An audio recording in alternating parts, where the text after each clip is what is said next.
사람과 한번 인사할까요? 성령 충만하십시오. 네, 말씀 또한 충만하십시오. 네, 성령과 말씀이 충만한 하늘 공동체가 되시기를 축복합니다. 오늘 우리가 함께 나눌 말씀은 구약의 마지막 메시지인 말라기입니다. 이 말라기의 말씀을 잘 이해하고 예수 그리스도가 어떻게 오셨는가에 대해서 이해하기 위해서는 예수님에 대해서 그리고 이 말라기의 배경에 대해서 조금 정확하게 아는 것이 필요합니다. 이 말라기서는 성경을 이해하는 가장 중요한 부분 중에 하나인 이 시대적 상황을 언급하고 있지 않아요. 그래서 정확한 시대를 특정할 수가 없어서 학자들은 되게 이 시기가 어렵다라고 이야기를 하거든요. 그러나 한편으로는 이 말라기가 이야기하고 있는 이야기들이 에스라나 이 느헤미야와 같은 그런 시대적 고민을 했던 것들을 감안하여서 말라기가 그들과 동시대에 살았겠구나라고 예상하고 추정하고 있습니다. 에스라가 바벨론에서 귀향을 했을 때가 주전 458년이었습니다. 그리고 느헤미야가 예루살렘에 도착해서 성전을 재건하기 시작했을 때가 445년이었습니다. 그래서 말라기서는 아마도 450년이나 430년경에 쓰여지지 않았나 이렇게 추정하고 있는 것이죠.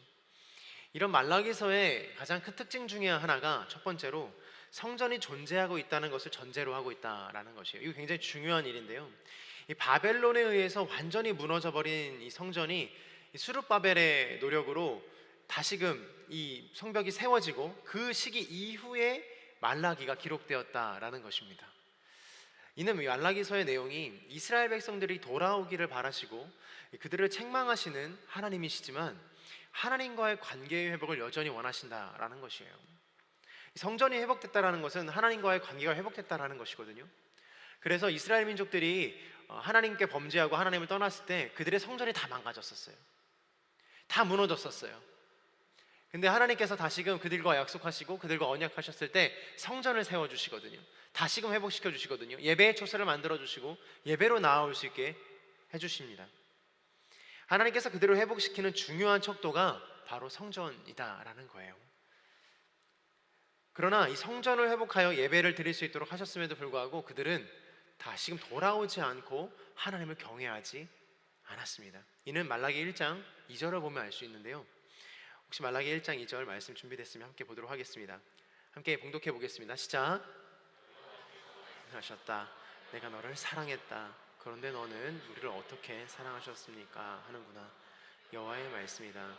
에서는 야곱의 형이 아니냐? 그러나 내가 야곱은 사랑했고. 아멘. 여호와께서 이스라엘에게 말씀하셨습니다. 이스라엘아, 내가 너를 사랑했다. 라는 이 하나님의 사랑 고백에 이스라엘의 대답은 우리를 어떻게 사랑하셨습니까? 라는 말로 이 하나님의 사랑을 외면하고 말죠. 마치 이 모습이 우리의 모습처럼 보여지기도 해요. 하나님께서 우리에게 늘 사랑한다라고 말씀하시잖아요. 이 강단에서도 하나님의 사랑에 대해서 굉장히 많이 선포가 되고 있어요. 그리고 우리가 성경을 펼칠 때마다 그리고 찬양을 부를 때마다 하나님이 우리를 얼마나 사랑하는지를 알 수 있죠. 그러한 사실을 알고 있음에도 불구하고 우리는 이렇게 반문해요. 그래서 하나님 우리를 어떻게 사랑하셨는데요? 나에게 어떤 도움과 어떤 사랑을 주셨는데요? 이렇게 말하는 것과 좀 비슷해 보입니다. 말라기서의 두 번째 특징은 가난한 자들을 착취하는 이스라엘의 사회와 부조리를 그리고 이 부패를 비난하고 있습니다. 주전 5세기경에 이 말라기가 쓰여지던 시대는 제사장들의 부패와 그리고 이스라엘의 사회 부조리가 너무나도 만연했던 시대였어요. 가난한 자들과 약한 자들과 이 고아의 과부들의 신음이 끊이지 않았던 시대라는 것이죠. 이스라엘의 민족의 삶이 녹록지 않았을 때 이 바벨론의 포로 생활을 정리하고 이 본국으로 돌아왔으나 그들이 마주하게 된 것은 아주 혹독한 현실이라는 거예요. 드디어 하나님께서 우리를 구원하심으로 우리는 해방되었고 이제는 조금 평탄한 삶을, 평안한 삶을 살아갈 수 있겠구나라고 포로에서 귀환하였는데 오히려 동족이 동족을 못 살게 구는 다시금 생존 자체를 고민해야 되는 상황에 직면했다라는 것이에요. 이 포로기에 돌아온 이스라엘 백성들이 예루살렘에 도착하자마자 그들을 공격하고 조직적으로 협박했어요. 아주 나쁜 사람들이죠. 선대하기는커녕 내가 죽겠으니 너라도 괴롭혀서 내가 살아야겠다라고 이야기를 하고 있는 것이에요.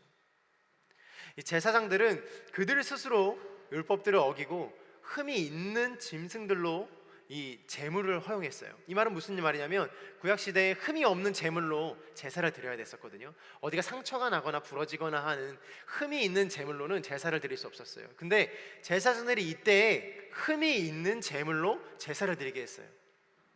이 말은 무슨 말이냐면 보통 흠이 없는 제물이 비싸게 팔리니까 흠이 많은 제물은 싼값에 팔리기 마련이잖아요.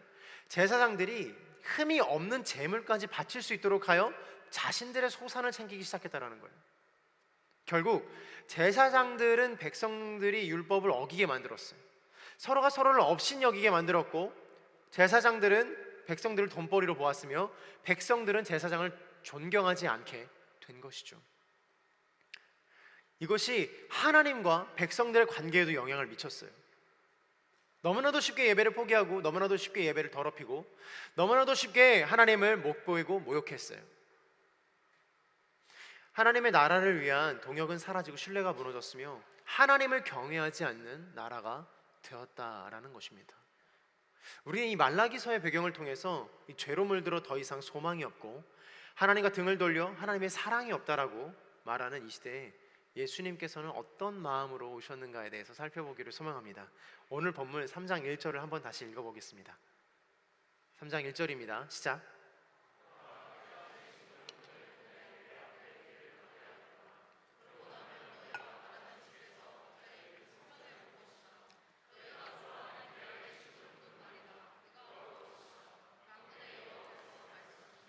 하나님께서는 당시 이스라엘이 하나님에 대한 이 부정적인 마음과 왜곡된 생각, 그리고 하나님의 공의와 심판을 무시하는 태도로 일관했던 그 이스라엘 민족에게 다시 한번 명확하게 말씀하고 계세요. 보라, 내가 내 신부름꾼을 보내 내 앞길을 닦게 하겠다라고 말씀하시는 거죠. 그러면서도 하나님께서는 이스라엘 민족과 상관없이 또 묵묵히 자기의 일을 행하세요. 선언하시는 것이죠.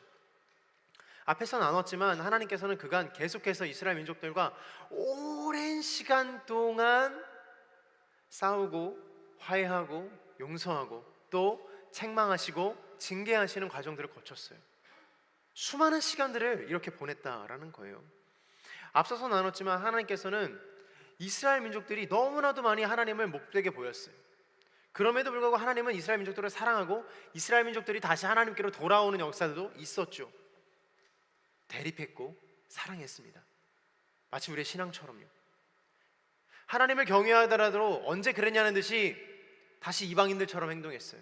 하나님을 뜨겁게 찬양하더라도 언제 그랬냐는 듯이 냉랭한 마음으로 돌아섰던 것이죠. 주님께서는 포기하지 않으시는 분이며 주님께서는 사랑의 왕이시기에 그럼에도 불구하고 계속해서 하나님 자신의 사역과 계획을 이루어 나가십니다. 그것이 바로 요한복음 3장 16절의 말씀이에요.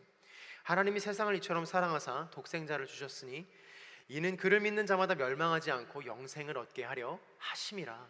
이것이 하나님의 사역의 본질이었어요. 하나님이 세상을 이처럼 사랑하시는 것, 그 자체만으로도 하나님의 사역이었고, 그리고 그를 믿는 자마다 멸망하지 않고 영생을 얻게 하려는 그 하나님의 사랑의 마음, 그것이 하나님의 깊은 뜻이었다라는 거예요. 포기하지 않으시는 하나님께서 이 세상을 창조하신 이후에 계속해서 타락해가는 우리들을 보면서도 멈추지 않으시고 세상을 구원할 길로 향해 가고 계셨다라는 것이에요. 오늘 본문 1절에서 이야기하는 내 심부름꾼은 이 사도 요한을 이야기하거든요. 이 사도 요한이 예수 그리스도의 길을 예비하게 될 것이고 그것이 곧 예수 그리스도를 보내는 일이었으며 자신의 아들의 십자가에 매다는 일이었습니다. 사랑하는 여러분, 인생에 반복된 실패와 실수들, 그리고 실망들, 절망들이, 그리고 내 인생에서 내 하나님이 어디에 계십니까? 라고 말하는 그 지점 속에서 나는 사랑하기를 하십니까? 라고 되묻지 마시고 오히려 하나님의 사랑을 다시 한번 확증하는 저와 여러분이 되기를 축복합니다. 하나님은 우리에게 말씀하세요. 반드시 내가 온다. 반드시 내가 너희에게 올 것이다. 반드시 내가 너를 구원하리라 라고 말씀하고 계세요. 사랑하는 여러분, 하나님의 음성이 들리지 않습니까? 들리지 않는 게 정상이에요. 신의 음성이 너무 많이 들리면 약간 위험한 겁니다. 여러분들을 위로하기 위해서 한 말이에요. 신의 음성을 듣는다라는 건 그만큼 어려운 일이에요. 하나님의 음성을 체크한다라는 것, 하나님의 음성대로 살아가고 그 음성을 듣고 계획대로 살아간다라는 건 쉬운 일이 아니에요. 그러니까 너무 실망하지 마세요. 근데 그럼에도 불구하고 우리는 하나님의 음성 듣기를 너무나도 간구해야 되고 열심히 그 길로 향해 나아가야 돼요. 계속해서 기도함으로, 말씀을 사모함으로, 찬양함으로 하나님의 음성이 뭔지, 그의 계획이 무엇인지 간구하며 갈구하며 갈망하며 나아가야 됩니다.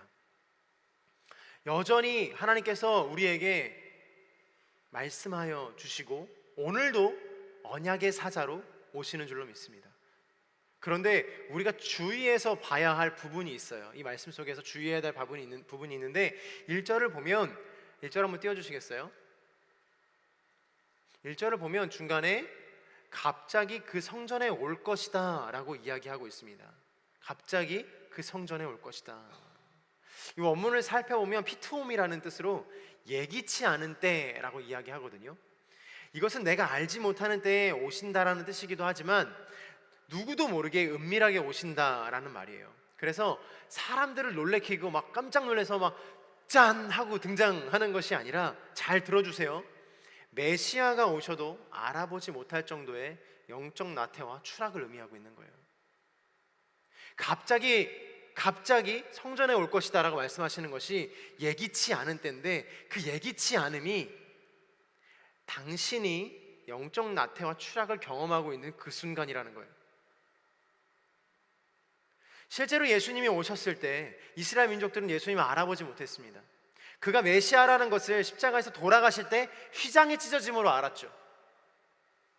우리는 교회와 그리고 하나님과 예수님, 우리를 둘러싼 그 어떤 것과도 신앙과도 상관없다라고 말하지만, 그리고 전혀 예수님과는 무관한 삶을 살 수 있다라고 이야기하지만 실제로 아무 일도 일어나지 않고 살아갈 수 있습니다.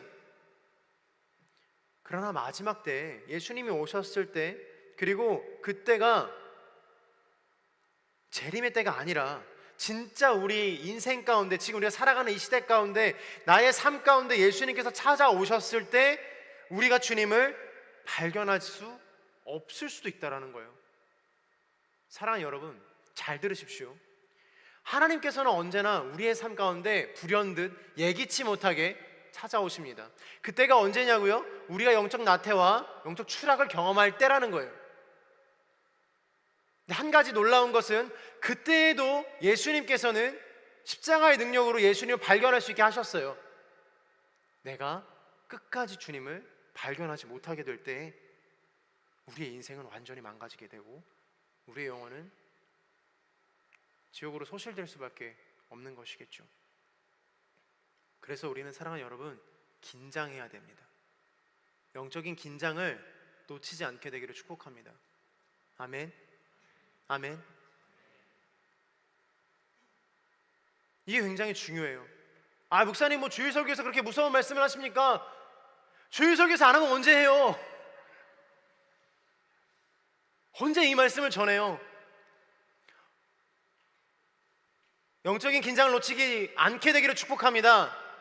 예수 그리스도의 십자가의 능력이 여러분들을 살리게 되기를 축복합니다. 말씀이 무거울 수 있으나 그 무거운 말씀이 여러분들을 죽이지 않아요. 여러분들을 힘들게 하지 않아요.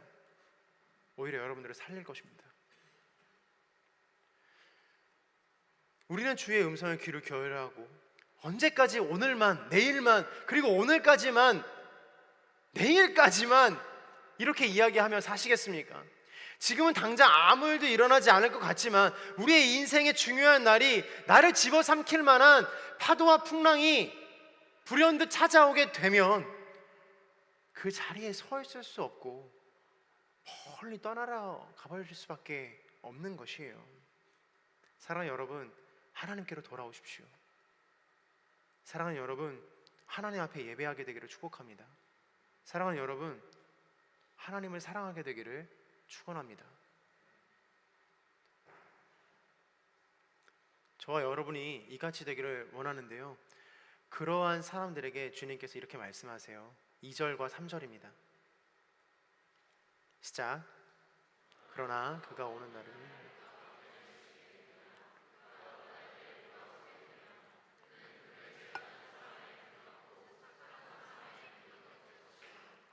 그가 오늘 재련에 순원을 사람처럼 앉아서 이 사람들을 깨끗하게 할 것이다.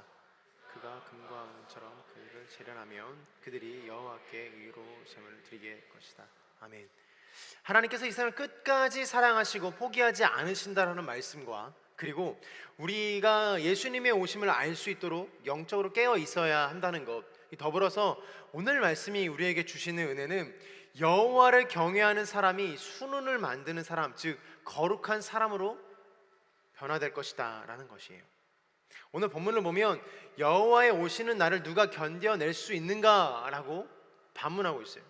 개역개정엔 이렇게 기록하고 있거든요. 누가 결코 감당하겠는가 라고 이야기하고 있어요. 이 말은 악인들 중에서, 앞서 이야기했던 그 하나님을 조롱하고 그 뜻을 멀리하는 사람들 중에서 누가 견딜 수 있는 사람이 있겠느냐라는 거예요.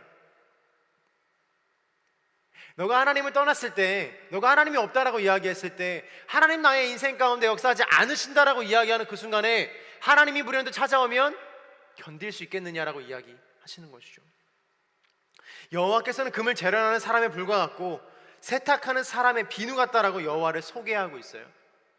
이 비유적인 이 표현을 살펴보면 이 메시아, 즉 예수 그리스도를 불에 빗댄 것은 예수님께서는 악한 자를 소멸하는 불이시며 죄악을 없애버리신다는 것을 다시금 이야기해주고 계시는 거예요. 이 불은 불순물을 제거하는 유일한 방법이죠. 이 광석을 재련하여서 추출물을 얻어내는 방법은 열을 가하는 방법밖에 없지 않습니까? 마치 우리의 굳어진 마음을 단련하여 녹이고 우리의 마음 가운데 예수님 말고 다른 음란과 우상과 어떤 자신이 세운 모든 것들을 사그라들게 할 예수 그리스도의 불이 필요한 줄로 믿습니다. 오늘 그 불이 여러분들과 제 마음 가운데 임해서 우리 가운데 있는 모든 죄악들을 완전히 태워버리실 줄로 믿습니다. 나사렛 예수 그리스도로 명하노니 모든 죄악이 예수 그리스도의 이름으로 태워질지어다. 우리 안에 있는 모든 우상의 씨앗들이, 하나님보다 높아졌던 모든 것들이, 그리고 모든 음란과 우상과 우울과 사망의 영은 이 시간 나사렛 예수 그리스도의 명하노니 떠나갈지어다. 예수 그리스도의 불이 임하는 순간 인생은 완전히 변해요. 예수 그리스도가 임하는 순간, 예수 그리스도의 불이 임하는 순간, 내가 하나님을 뜨겁게 예배하는 순간 나의 인생은 완전히 변한다고요. 왜 하나님 나의 인생은 여전히 그렇습니까? 삶을 돌아보십시오. 정말 그 인생 안에 예수 그리스도가 있는지.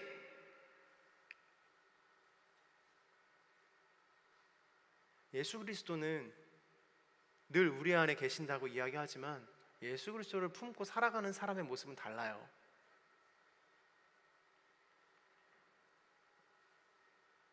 예수 그리스도의 말씀이 가슴 안에 있으면 이 말씀이 너무 불편해요. 말씀이 너무 힘들어요. 찬양도 너무 힘들어요. 기도하는 것도 너무 힘들어요.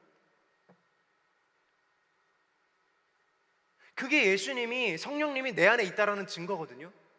내가 범죄하고 내가 하나님을 떠나고 내가 아무것도 할 수 없는 그 순간에 나를 너무 불편하게 하시는 분이 내 안에 계시다라는 거예요. 그런데 그 불편함을 왜 외면하시냐라는 겁니다.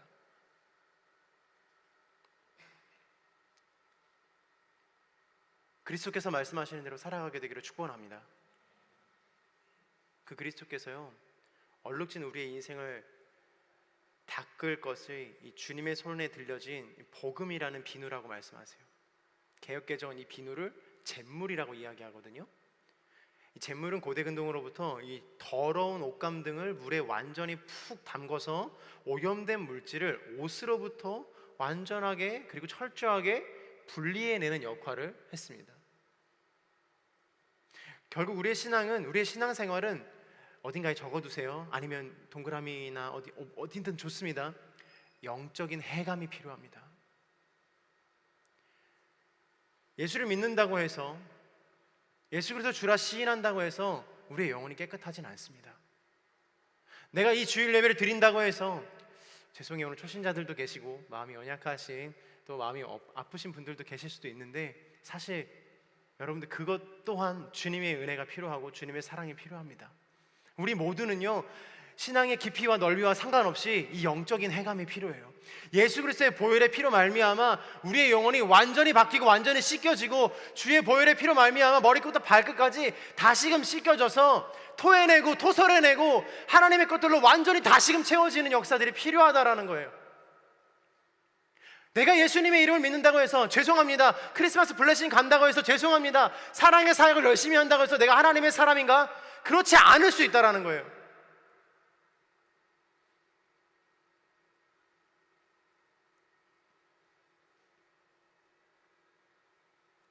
이게 얼마나 고통스러운 일입니까?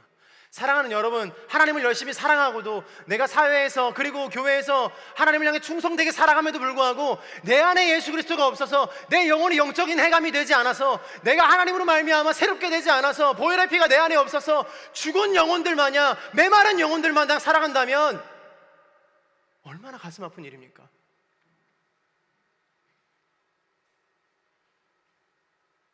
안 그래도 고난 많은 인생인데 예수 믿어서 더 고통스러운 거라면 주님 저 이제는 더 믿지 않겠습니다. 주님 저 이제는 그만하겠습니다. 주님 저 이제 예수 믿는 거 너무 힘들고 교회 다니는 것도 너무 힘듭니다. 교회 사람들 지긋지긋하고 예수 이야기하는 것도 너무나도 싫습니다 라는 분이 계세요? 그러실 수 있죠. 교회가 환자가 모인 곳이라고도 많이 이야기하고 우리는 모두가 다 마음의 병이 있고 율법 아래에서 자유함을 얻는 사람이 아무도 없으니까요. 근데 사랑하는 여러분, 이렇게 한번 생각해 보세요. 환자가 작은 병에 걸려서 조금 삶이 불편할 때 빨리 치료를 받아야 큰 병이 되지 않는 것처럼 우리의 인생을 고달프게 하는 그 상황 속에서 우리는 처음에는 육체적 고통으로 시작해요. 그냥 단순히 피곤하고 힘들고 내 육체가 힘든 걸로 시작해요. 다음에 마음의 병이 오거든요. 마음의 어려움이 와요. 그리고 이 일들이 계속해서 성경의 가르침대로 혹은 예수님의 말씀대로 변화되어지지 않으면 그 다음은 무엇이 망가지느냐? 영혼이 망가져요. 내 육체가 힘든 걸 넘어서서 내 마음이 힘든 걸 넘어서서 이제는 내 영혼이 망가지기 시작한다라는 거예요. 그때가 오기 전에 예수 그리스도의 보혈의 능력이, 예수 그리스도의 피의 능력이 저와 여러분을 완전히 씻겨내기를 축복합니다. 기도하십시오. 그 보혈의 피를 의지하십시오. 내가 지금 문제가 있다고 판단되는 순간 주님, 나의 인생에 문제가 있습니다. 주님, 나를 고쳐주십시오. 주님, 나의 육체가, 나의 정신이, 나의 몸이 너무나도 어려운 상황 가운데 있습니다. 누구도 이걸 헤아릴 수 없고 누구도 고칠 수 없고 어떤 것으로도 내가 이걸 할 수 없었는데 주님, 내가 이 시간 간절하게 무릎 꿇으며 기도하는 것, 하나님 나를 고쳐주십시오. 나의 영혼을 소생시켜 주십시오. 사망에서 생명으로 옮겨 주십시오. 주의 보혈의 피만이 나를 변화시킬 수 있습니다. 간절히 매달리는 것입니다. 더 나아가서 하나님 앞에 연단받고 훈련받아 이 은을 세공하는 사람, 금을 만드는 사람, 하나님의 이 일하심을 바라보고 세공하는 사람들, 하나님의 사람들로 빚어지기를 축복합니다. 내가 하나님 앞에 연단받아 하나님의 사람으로 다시금 금을 세공하는 사람들이 되는 것은요, 하나님께 드려질 아름다운 것들을 만드는 사람들이에요. 근데 그 사람들은 놀라운 건 뭔지 아세요? 자신의 인생을 깎아 만든다라는 거예요. 내 시간도 깎고 내 재물도 깎고 내가 가진 것들을 깎아서 하나님의 나라의 아름다운 것들을 만드는 거예요. 그것이 하나님을 높이는 삶이고요, 그것이 하나님 보시기에 충성된 사람들입니다. 그런 사람들의 예배를 주님께서 받으시는데 오늘 말씀에서는 주님께서 기뻐하게 된다라고 말씀하고 계세요. 4절입니다. 시작.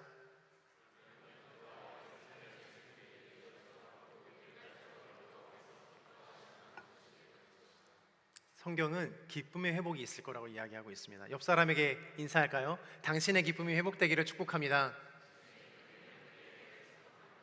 좀 웃어주세요. 기쁨이 회복되기를 바라면서 인사하는 사람이 당신의 이름이 회복되기 축복합니다. 이렇게 다시 한번 밝은 표정으로 당신의 기쁨이 회복되기를 축복합니다.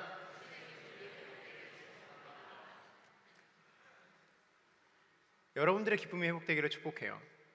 그리스도를 믿는 것이, 교회를 다니는 것이, 예수 그리스도를 믿는 것이 행복했으면 좋겠어요. 기뻤으면 좋겠어요. 교회만 바라봐도 행복했으면 좋겠어요. 아닌가요?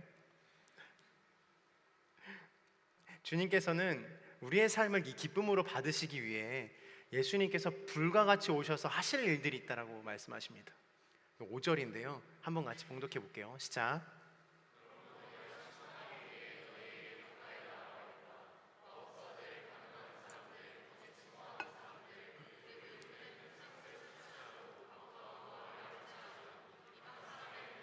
박탈하면서도 나를 경외하지 않는 사람들에 대해 즉시 증인이 되겠다. 만군의 여호와께서 말씀하셨다. 우리의 인생에는요, 심판이 있습니다. 심판이 있어요. 이 스포츠 경기에서 가장 중요한 것은 사실 선수도 아니고 관중도 아니고 어떤 좋은 스포츠 도구가 아니라 단연 심판이거든요. 아무리 훌륭한 선수가 열심히 경기를 치러도 심판이 오심해버리면 아무 소용이 없죠. 반대로 심판이 존재하지 않는다면 선수는 이 선수 본연의 자아를 잃어버린 채로 경기를 하게 됩니다. 축구 경기인데 손을 쓴다든지 들고 뛴다든지 배구처럼 이렇게 친다든지 아니면 골키퍼가 골대로 치어버린다든지 야구 선수가 조금 멀리 치겠다고 규정된 배트를 사용하지 않고 밀도가 조금 더 높은 방망이로 친다든지 내 마음대로 글러브를 크게 만들어가지고 막 이만하게 만들어가지고 공 잡고 있는다든지 이러면 경기가 되겠습니까? 이 경기라는 것은 심판이 중요합니다. 심지어 이 중요한 경기에서 예를 들자면 이 올림픽 같은 데서는 심판의 판독과 함께 이 영상 보조 심판인 VAR을 만들기도 했죠. 0.01의 순간까지도 가려내기 위해서입니다. 이처럼 모든 경기에는 심판이 존재하는 것처럼 우리의 인생에도 심판이 존재한다라는 거예요. 우리의 인생에 심판이 없이 심판자가 없다라고 생각하면 여러분들의 인생 어떻게 사실 것 같으세요? 이 나라와 이 세계가 어떠한 법도 질서도 없다고 생각하면 어떠실 것 같으세요? 우리는 어떠한 속에 있든지 어떠한 조직이나 어떠한 곳에 있든지 이 규율과 규칙과 율법에 따라 살아가게 되어 있어요. 우리 인생의 심판자 되신 주님께서 우리 인생을 돌아보시고 계속 경고를 주시기도 하시며 때로는 레드카드를 주시기도 하세요. 이게 서운하다고 말씀하시면 미안하지만 사랑하는 여러분들은 선수로서 자격 미달입니다. 어떻게 선수가 레드카드를 받았다고 해서 그게 싫다라고 심판한테 항의할 수 있겠습니까? 내가 내 마음대로 경기하겠다고 내가 만든 배트를 가지고 온다면 그게 선수입니까? 사기꾼이지. 선수로서 자격 미달인 거예요. 하나님께서 이 세상을 창조하시고 하나님의 사람들을 부르셔주시고 이 세상을 살아가게 하셨을 때는 우리를 이 세상의 선수로 뛰게 하셨는데 그 선수가 자격 미달이라는 거예요. 그 심판에게 항의하여서 나는 이제 필드 밖을 벗어나겠다라고 이야기하는 겁니다. 그 경기장을 떠나야만 할 수밖에 없는 거예요. 경기를 이기겠다고 언페어한 행동을 할 수는 없어요. 인생 좀 잘 살아보자고 불순종의 길로 갈 수 없다라고요. 실력이 좀 부족해서 경기에 질 수는 있으나 최선을 다하는 모습을 보이고 이 공정하고 정정당당한 이 스포츠맨십을 보이면 사람들이 일어나서 박수를 쳐줍니다. 그 사람이 경기에 대해서 경외심을 보였기 때문이죠. 우리의 인생도 마찬가지예요. 우리의 인생이 승리할 수는 없어요. 매번 하나님 앞에 영광을 돌리며 기뻐할 수는 없습니다. 때로는 불합리함을 겪기도 하고 때로는 억울한 일을 겪기도 하고 너무나도 마음이 찢어져서 아무것도 할 수 없는 지경에 이르기도 해요. 근데 그때 언페어 하시겠습니까? 그때 예수님 안 믿는 사람처럼 하시겠습니까? 다른 사람은 그렇게 할지 몰라도 나는 하나님 앞에 신실한 선수가 되어야 되지 않겠습니까? 그 심판자 되신 심판이 레드카드를 꺼내 보이실 때까지, 공의와 심판을 하실 때까지 그 인생에 최선을 다해야 되는 것이에요. 사랑하는 여러분, 인생에는 끝이 있어요. 지금 우리가 다 젊은 청년이기 때문에 아직 나의 인생에 기회가 많다라고 말씀하실지도 모르겠습니다. 오늘 결단하지 않아도, 예수 그리스도를 믿지 않아도, 오늘 내가 하나님 앞에 서지 않아도 내일이 있잖아 라고 말씀하실 수도 있겠어요. 그런데 사랑하는 여러분, 잘 들어보세요. 좀 과격할지 모르겠지만 사실 우리에게 내일은 없어요. 우리에게 내일은 없어요. 어떠한 보장된 미래가 존재하지 않는다고요. 하나님께서 우리에게 보증해 주시는 것, 내가 너를 사랑함이라, 내가 너와 함께함이라, 성경에서 이야기하는 그 진리 외에는 우리에게 보장된 게 단 하나도 없다라고요.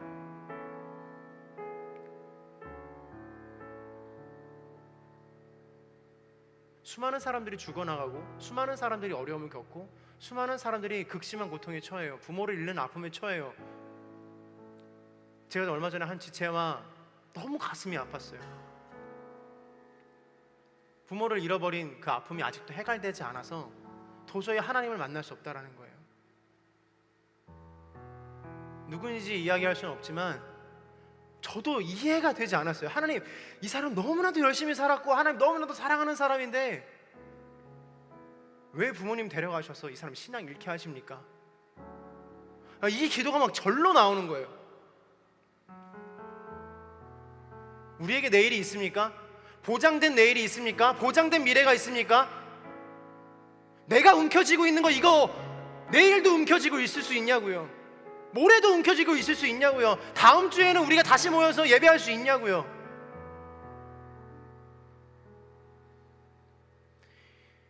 죄송하지만 저는 종말론자도 아니고요, 뭐 죽음을 볼모로 강요하는 것도 아닙니다. 분명 내일이 올 거예요. 새 날이 옵니다.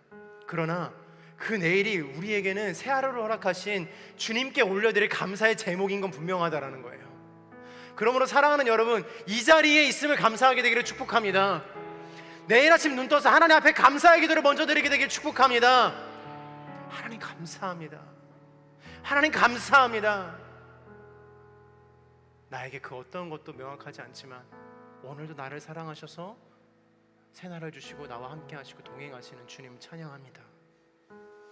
로마서의 말씀처럼 우리의 인생은 마지막에 다 심판대 앞에 설 거예요. 그분이 우리의 인생을 판가름하신다고 이야기하십니다. 저는 그게 두려워요. 너무 두려워요.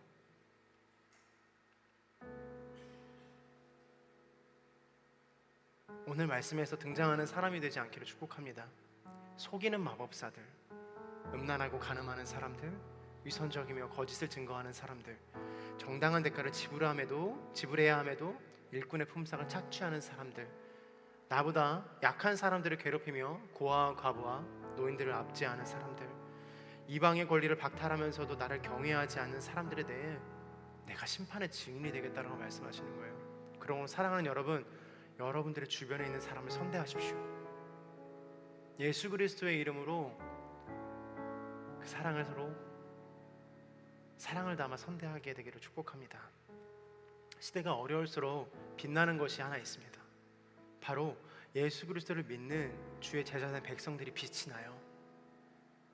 저는 이 시기가 어렵고 아무도 빛이 없다라고 이야기하고 심지어 외국에서는 우리나라를 굉장히 위험하게 보는 이 순간 속에서도 그래도 희망이 있다라고 믿는 건 오늘 이 주일에 하나님을 믿는 사람들이 이 나라를 위해서 얼마나 많이 기도하겠어요.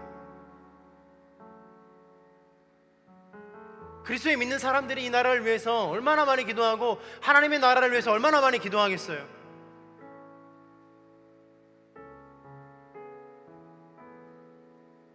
인생 가운데 역경 가운데 고난이 찾아오더라도 예수님을 기대하며 굳건히 서시게 되기를 주님의 이름으로 축원합니다.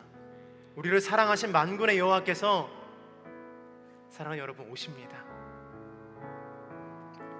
이미 우리 가운데 찾아오셨습니다. 특별히 오늘 새 가족으로 오신 분들 계시죠? 여러분들이 이 자리에 오게 된 것은 우연이 아닙니다. 이미 주님께서 여러분들의 마음과 여러분들의 생각을 아시고 이곳으로 이끌어 주신 줄로 믿습니다. 새가족 7주하는 여러분들 계시죠? 그 시간은 때로는 어떤 사람에게는 전 교회나 다른 곳에 상처받고 교회를 옮기셔서 아픔과 슬픔 속에서 그 7주의 과정을 하시는지도 모르겠습니다. 그러나 그 아픔과 슬픔 속에서 주님께서 이미 와 계시는 줄로 믿습니다. 양육 공동체에 계시는 분들, 매번 반복되는 양육 속에서 무엇이 이루어온가, 내가 이걸 나눠도 되는가, 내가 이제는 그만하고 싶다라고 이야기하며 하나님 내가 조금 더 편한 곳에서 하나님 내가 그냥 더 잘 지내고 싶습니다라고 말씀하시는 그 지점 속에 이미 예수님께서 와 계시는 줄로 믿습니다. 여러분들의 입술을 통해, 여러분들의 삶의 나눔을 통해, 이 말씀의 나눔을 통해 서로가 서로를 세워가고 서로가 더욱더 하나님의 나라를 향해 가는 하늘 공동체가 될 줄로 믿습니다. 아멘, 아멘, 아멘. 말씀으로 살아가십시오. 예수 그리스도의 보혈의 능력으로 살아가십시오. 선포합니다. 저에게도 선포합니다. 주님, 우리 가운데 찬양의 은혜가 부어지게 하여 주옵소서. 주님, 우리 가운데 기도의 은혜가 부어지게 하여 주옵소서. 주님, 우리 가운데 말씀의 은혜가 부어지게 하여 주옵소서. 예수 그리스도의 생명의 은혜가 충만하게 하여 주옵소서. 그것으로 우리의 인생이 완전히 변화되기를 소망합니다. 그 예수님께서 이렇게 말씀하세요.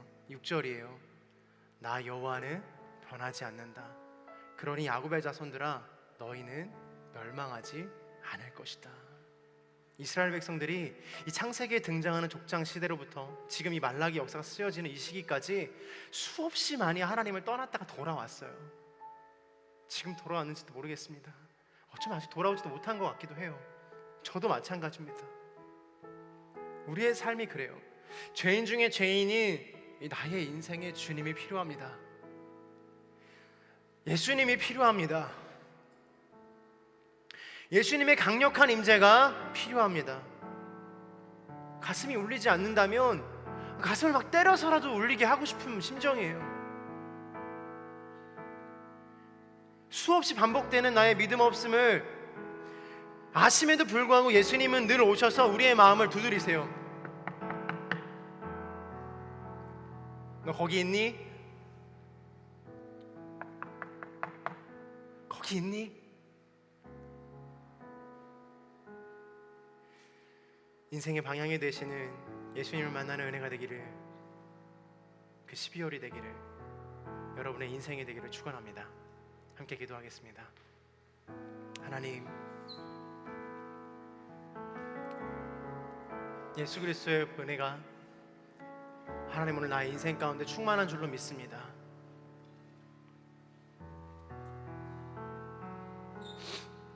하나님, 소망이 없는 자들에게 소망이 되어주시고, 구원의 은혜가 없는 자들에게 구원의 은혜를 주시고, 성령이 없는 자들에게, 아직 경험이 없는 자들에게 성령의 체험을 허락하여 주옵소서. 이 시간 전심으로 함께 기도하며 나아가도록 하겠습니다. 기도하겠습니다. 사랑이 많으신 하나님,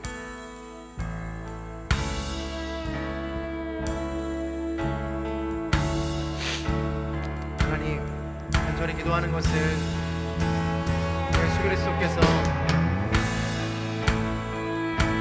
나를 사랑하시고 나를 포기하지 않으신다라는 것입니다. 오늘 이 말라기서의 말씀이 하나님 우리의 말씀입니다.